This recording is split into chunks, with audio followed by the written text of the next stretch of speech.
एक मुद्दा जो सबसे ज्यादा चर्चा में रहता है महात्मा गांधी और आपके इस गांधी इरविन पैक्ट से, वो मुद्दा था क्या?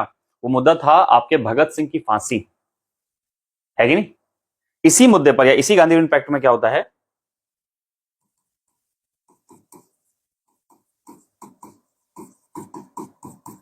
भगत सिंह की फांसी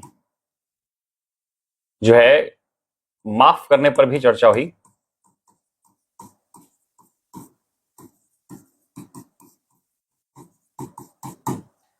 परंतु वायसराय इरविन ने इनकार किया।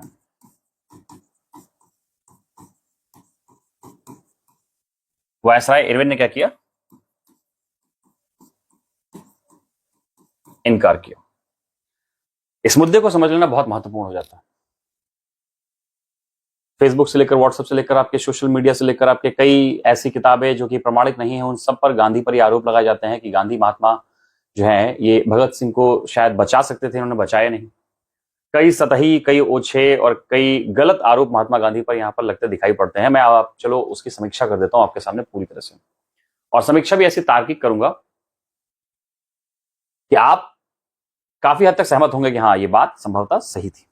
देखिए ऐसा है, महात्मा गांधी और भगत सिंह, पहली बात तो सबसे बड़ा फर्क यह था कि दोनों ही अलग अलग विचारधाराओं के दो लोग हैं। समझ रहे हैं?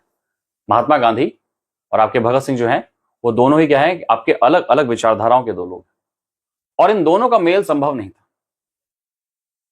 इन दोनों का मेल इसलिए संभव नहीं था क्योंकि आप ये समझिए, आप ये बात समझिए कि एक तरफ जहां गांधी आपके बात करते हैं अहिंसा की, वहीं पर भगत सिंह भी किसी हिंसा की बात तो नहीं करते हैं, परंतु अंतिम यदि विकल्प उनके पास हिंसा आता है तो भगत सिंह इससे इनकार भी नहीं करते। तो ये चीज आपकी बड़ी महत्वपूर्ण हो जाती है कि दो बिल्कुल अलग मानसिकता के लोग हैं। भगत सिंह का अपना एक अलग रास्ता था, महात्मा गांधी का अपना एक अलग रास्ता था। फिर भी एक व्यक्ति पर यह दायित्व डाला जा रहा है कि वह दूसरे की रक्षा करे। मैं कह रहा हूं कि चलो मानवीय मूल्यों की अगर हम बात भी कर लेते हैं कि चलो मानवीय मूल्यों के नाते महात्मा गांधी को भगत सिंह की फांसी की जो है प्रबल आलोचना करनी चाहिए, उनको बचाना चाहिए, तो यहां पर गांधी के ऊपर भी कई दबाव थे। गांधी ने भगत सिंह से हमेशा कहा है कि आप हिंसा के रास्ते पर मत चलिए, कुछ नहीं मिलने वाला इससे। और गांधी के ऊपर दबाव यह है कि वो एक ऐसे व्यक्ति को बचाने के लिए बाध्य किए जा रहे हैं जिनकी उनसे विचारधारा मेल नहीं खाती। बट एक पुत्रवत व्यवहार के तौर पर भी देखा जाए कि भगत सिंह को बचाना जाना चाहिए था, तो गांधी ने अपनी तरफ से जितना प्रयास किया वो काफी सहज था कि उन्होंने इरविन से बातचीत की। अब यहां पर समझने वाली बात यह है कि कभी कभी होता क्या है कि हम परिस्थितियों से बड़े अनभिज्ञ रहते हैं। अनभिज्ञ ऐसे रहते हैं कि हमें अपनी मजबूती तो मालूम है, सामने वाले की मजबूती नहीं मालूम है। आप बात समझिए, मैं बताना क्या चाह रहा हूं। जिस ब्रिटिश ताकत और जिस ब्रिटिश कानून के तहत भगत सिंह को फांसी हुई थी, उन ब्रिटिशर्स के जरा इतिहास को समझिए। उन ब्रिटिशर्स का ये जो फिरंगी झंडा है वो केवल हिंदुस्तान में नहीं फहराता है, वो केवल एशिया में नहीं फहराता है। दुनिया की हर वो जगह, वो हर महाद्वीप जहां पर मनुष्य बसते हैं, उस हर महाद्वीप पर आपके उपनिवेश स्थापित कर रखा था ब्रिटेन ने। दुनिया के अगर 5 महाद्वीपों पर आबादी है तो दुनिया के 5 महाद्वीपों पर ब्रिटेन ने अपने उपनिवेश स्थापित कर रखे।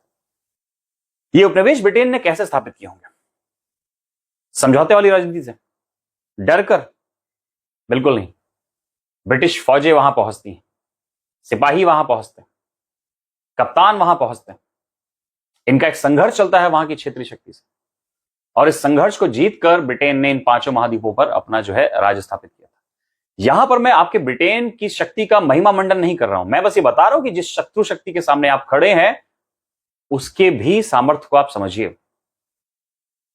और इन 5 महाद्वीपों पर रूल करने वाले ब्रिटेन ने क्या किया होगा? अपना बिना कोई अधिकारी खोए हुए, बिना सिपाही खोए हुए इन महाद्वीपों पर राज करना शुरू किया होगा। ऐसे हजारों सिपाही और ऐसे हजारों अधिकारी खोए होंगे सॉन्डर्स जैसे, ठीक है।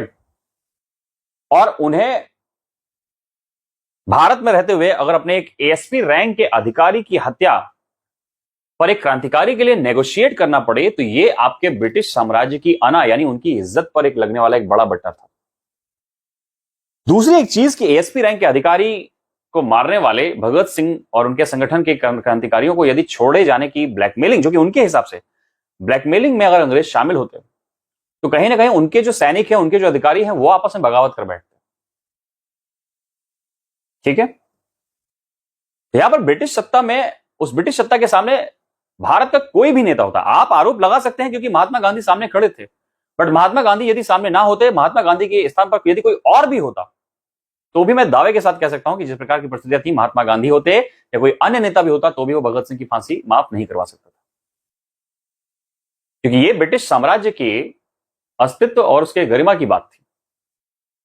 आज वो एक भगत सिंह की ब्लैकमेलिंग को अगर एक्सेप्ट करते, कल 1000 भगत सिंह ऐसे 1000 सॉन्डर्स को मारते और ब्रिटिश साम्राज्य इसको संभाल ना पाता।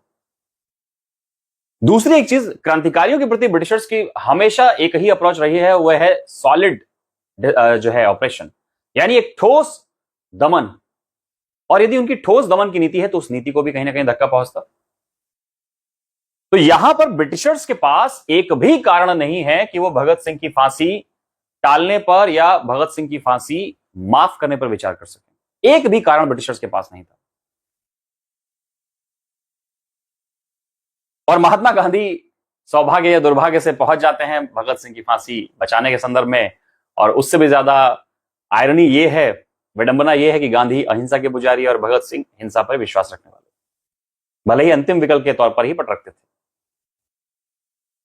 तो यहां पर महात्मा गांधी को बेवजह ये कह सकता हूं कि ऐतिहासिक ज्ञान की कमी या उन परिस्थितियों की समझ की कमी की वजह से यहां पर एक आरोपी या एक बड़े खलनायक के तौर पर प्रस्तुत किया जाता है, जबकि मैं आपको स्पष्टता तौर पर कह रहा हूं कि यहां पर गांधी की आलोचना करने से ज्यादा बेहतर है आप ब्रिटिशर्स के मानसिक प्रवृत्ति को समझिए कि क्या वो छोड़ सकते थे, क्या गांधी के अतिरिक्त सच में वहां कोई दूसरा नेता होता तो भगत सिंह को छोड़ा जा सकता? नहीं छोड़ा जा सकता।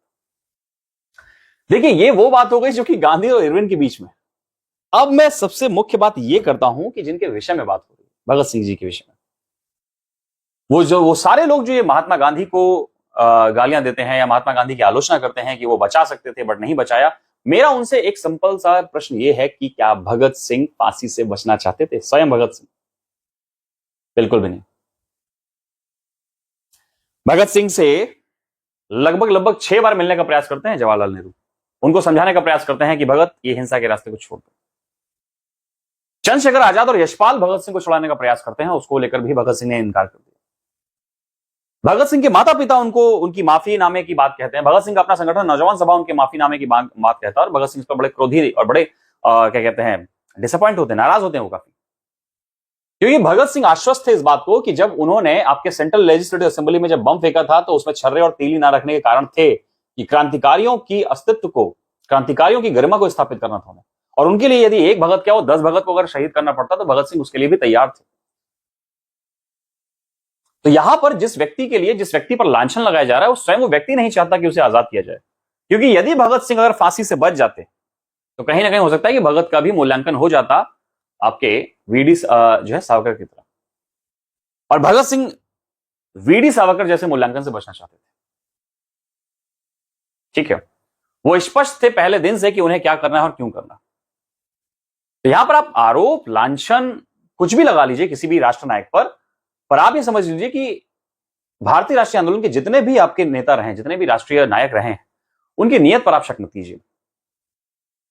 उनके बीच राजनीति का वो दौर था जब मतभेद हुआ करते थे, मनभेद नहीं हुआ करते थे, आपस में कोई श्लाघा नहीं चलती।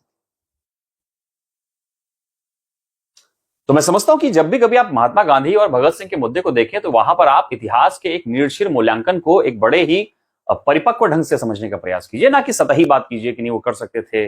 महात्मा गांधी के इंस्टाग्राम पर जो है आपके 50 मिलियन फॉलोअर थे और भगत सिंह के जो है फॉलोअर्स की संख्या बढ़ी चली जा रही थी, तो महात्मा गांधी को इनसिक्योरिटी हो गई। ऐसे सतही बातों से बिल्कुल जो है आप अपने आप को बचाने का प्रयास कीजिए। ठीक है, यहां पर गांधी इरविन पैक्ट जब आपके साइन हो जाता है, इसके बाद आप क्या देखेंगे, सविनय अवज्ञा शांत हो जाता है और सविनय अवज्ञा आंदोलन का प्रथम चरण कंप्लीट हो जाता है। आज के इस वीडियो में हम सविनय अवज्ञा के प्रथम चरण को यहीं पर जो है शांत करते हैं, क्योंकि इसके बाद महात्मा गांधी आपके जाएंगे द्वितीय गोलमेज सम्मेलन में भाग लेने। तो अगले वीडियो लेक्चर में हम क्या करेंगे कि आपके तीनों गोलमेज सम्मेलनों की चर्चा करेंगे। उसमें जो द्वितीय गोलमेज सम्मेलन है उसमें महात्मा गांधी जाते हैं, उसकी क्या भूमिका रहती है। इसके बाद महात्मा गांधी जब आपके बेसंटियाना जहाज से वापस भारत आ जाते हैं तो वहां पर आपके फिर जो द्वितीय चरण आपके सविनय अवज्ञा आंदोलन का चलता है, वो किस प्रकार की शिथिलता के साथ चलता है और 1934 में फाइनली किस प्रकार से इस आंदोलन को समाप्त किया जाता है, उसकी चर्चा हम कर लेंगे।